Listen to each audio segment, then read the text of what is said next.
Szép jó reggelt! Hát először is elnézést kérek a hangminőségért, de ahogy a legutóbbi videómban is elmondtam, a Prága felé vezető úton lenulláztam az audio eszközeimet, a mikroportomat, úgyhogy most igazából csak a GoPro-mmal tudok kamerázni, meg a telefonommal, úgyhogy majd ilyen füles lesz a fülemben, mint ahogy az előző videómban is volt, úgyhogy hát elnézést, majd megpróbálok minél kevesebbet beszélni és minél többet mutatni Prágából. Szóval a mai terv az az, hogy most lemegyünk reggelizni, utána elsétálunk a Károly hídhoz, utána onnan elmegyünk a Madame Tussauds Múzeumba, valamint egy piacra, és utána pedig beülünk ebédelni egy autentikus cseh étterembe, úgyhogy vágjunk is bele.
Pár perc séta alatt meg is érkeztünk a Károly hídhoz. Egyébként elmondanám, még a szállodában a reggeliről, hogy fantasztikusan jó volt. Szóval nagyon-nagyon változatos volt, friss volt, jó ízűek voltak a felvágottak, szóval minden nagyon jó volt, különféle halak voltak, olívabogyó, stb. Nagyon-nagyon változatos volt, úgyhogy ez egy nagyon-nagyon jó kis szálloda, és árértékelően mindenképpen megéri szerintem. Hát persze tudnék róla rosszat is mondani, de igazából azok annyira apróságok, hogy tényleg szóval nagyon jó kis szálloda. Itt, mint látszik, ott van mögöttem az a kutya figura, amit meg lehet simogatni. Ez egyébként a lovag és a kutya figurája a hűséget jelképezi, és mint ahogy látszik is, a kutya figura teljesen fényes, mert itt mindenki ugye megsimogatja, úgyhogy a szobor többi része ugye teljesen már elkorodált, vagy nem tudom, elfeketedett, de a kutya az teljesen fényes.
Szóval ez volt a Madame Tussauds Múzeum. Nem tudom, nektek tetszett? Szerintem nagyon-nagyon szép volt, és egyébként a belépő teljesen jó volt, mert 4500 vagy 4400 forint volt fejenként, tehát nem fizettünk összesen 9000 forintot, úgyhogy egy egész pici épület van egyébként, tehát mondjuk nem olyan rég voltam a londoniban, és ez ugye hát hatalmas, tehát óriási nagy, viszont ez is nagyon szépen igényesen meg volt csinálva. Volt néhány figura, ami nagyon élethű volt, ami kevésbé, úgyhogy, de mindenképpen megéri, szóval, hogy ide jöttök, akkor ezt mindenképpen megéri megnézni, mert nagyon szép volt. Itt vagyunk az Óváros téren, itt egy húsvéti piacok elnevezésű rendezvénysorozat van most, egyébként 4-ig, vagy 4-7-ig, bocsánat. Úgyhogy itt mindenféle kirakodóvásár, vagy kirakodó árusok vannak, itt sütnek húst, például mögöttünk nagyon jó illat van. Kürtös kalácsosok, forralt bor, mindenféle italok, lángos, különböző ételek, szuvenírek, stb. Nagyon kis hangulatos, közben szól ez a kori zeneszerűség, úgyhogy nagyon jó, ezt most megnézzük egy picit közelebbről.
A vásár mellett még a téren található a Városháza, aminek az oldalán látható a világ legrégebben működő csillagászati órája. Az 1410-ben felállított prágai orloly a középkor egyik az ember alkotta csodája volt. Évszázadok óta mutatja az időt, a dátumot, a napállását, a holdfázisát és a csillagászati ciklusokat is. Mint ahogy látjátok is, minden órában hatalmas tömegek gyűlnek össze, hogy lássák az óra tetejénél lévő kis ablakokban megjelenő mozgó 12 apostol figurát.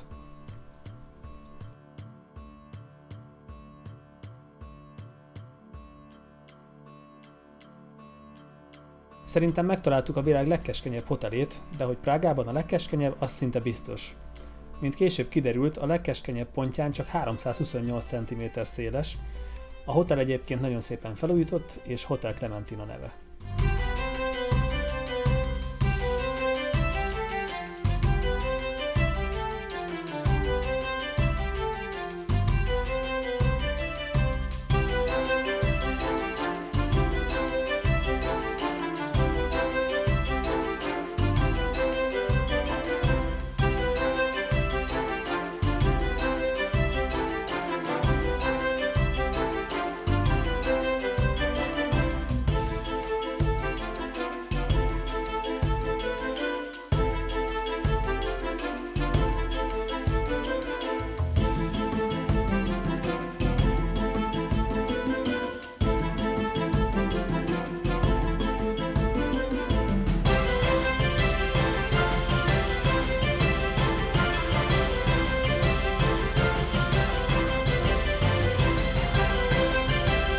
Na, szóval akkor meg is volt az ebéd, itt a Kozlovna Apropoz nevű étteremben, ami itt van egyébként a Károly hídtól egy köpésre.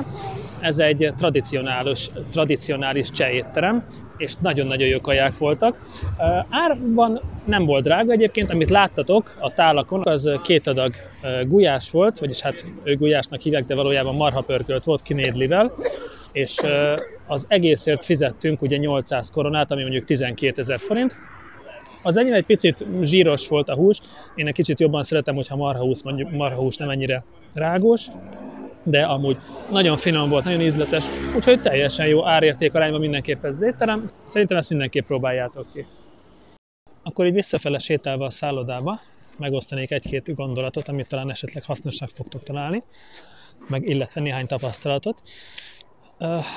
Szóval ugye Budapestről indultunk, 5,5 óra volt az út, ugye az autópálya matrica árakat elmondtam, meg azt is, hogy hol lehet megvenni őket, nagyon gyorsan ide lehet egyébként érni, és viszonylag jó minőségűek az utak is. A parkolást, ugye azt említettem, hogy nem lehet parkolni nyilván a belvárosban, nézzétek meg, nagyon-nagyon sok autó van, úgyhogy én mindenképpen javasolnám a parkolóházat. És ugyan a tömegközlekedés jó, ahogy elmondtam, tehát tényleg nagyon tetszik, most is láttam, hogy fél percenként járnak a villamosok, de ahogy megnézitek, nagyon sokan gyalogolnak a hídon és mindenhol. Egyszerűen nagyon szép a környék, tényleg, tehát most nézzétek meg, ez például tisztára olyan, mintha a Margit-szigetnek az északi csücske lenne, teljesen jól néz ki, szépen karban van tartva, úgyhogy szerintem mindenképpen megéri sétálni. Nem is beszélve arról, ugye, hogy ott van a Károly híd, látjátok, és a szállodánk pedig itt van a sarkon, tehát hogy ez egy ilyen nem tudom, 800 méter vagy semennyi. És igazából szerintem érdemes itt a belvárosban kivenni a szállást, mert nem volt drága, most nem tudom pontosan mennyi, a YouTube shortsaim között majd megtaláljátok, hogyha valakit érdekel, olyan 60 000 forint körül volt. Azt ugye ki lehet jelenteni, hogy nagyon sok szórakozási lehetőség van itt a belvárosban. Ugye láttátok, voltunk a Madame Tussaudsban, igazából volt még egy múzeumba bementünk, csak azt nem hiszem, hogy megmutathatom itt YouTube-on, az a Szex Múzeum, az is nagyon jó volt, és mindenre van itt valami múzeum. Tehát például van Gokart Múzeum, az ott van egészen a Károly híd lábán, de tényleg mindenre van múzeum, mindenre.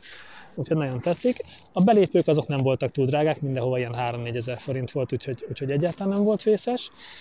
Ugye az étkezések, amiket mondtam, ugye az első este, amit tettünk mexikói, hát az ugye horror drága volt, 55 euró, és nagyon sok helyen egyébként nem is lehet kártyával fizetni, úgyhogy erre azért fel kell készülni, hogy vagy lerántják az embert nagyon sok euróval, ugye a váltás miatt, vagy pedig otthon kell váltani pénzt, és akkor az úgy jobb lesz. Ugye egyébként egy korona az 15 forint, szóval egész könnyű vele számolni, nem volt vészes.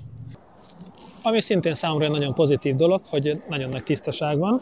Ugye egyetlen egy utca volt, amit poénból felvettem, hogy milyen rohadt retkes, de az volt az egyetlen, tehát hogy az csak valamilyen véletlen lehetett, mert egyébként nagyon tiszta itt minden. Összesen 2 csövest láttam, mondjuk mind a 2 kutyával kiregetett, őket nagyon sajnáltam, de hát sajnos ez van.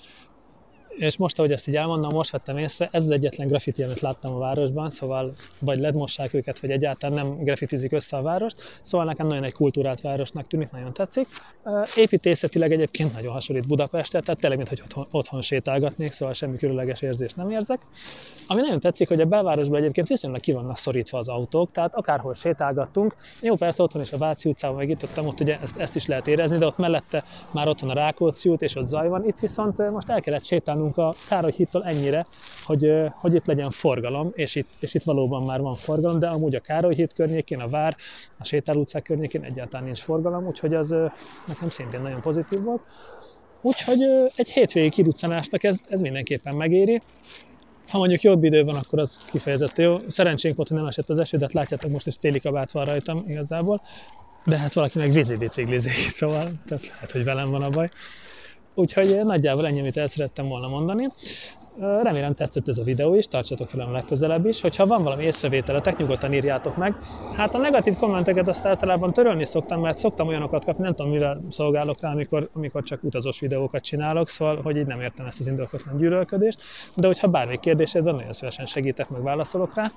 És a következő videómban, ugye most innen holnap megyünk hazafele, meg fogunk állni Bécsben práterezni, nagyon szeretem a prátert, illetve Pandorfban megállunk bevásárolni, főleg csokit. Otthon is lehet kapni a lincsokit, persze tudom, de imádom azt a boltot, meg megnézzünk 1-2 ruhát, és megmutatom nektek, hogy milyen Pandorf. Nagyjából ennyi. Tartsatok velem legközelebb is. Sziasztok!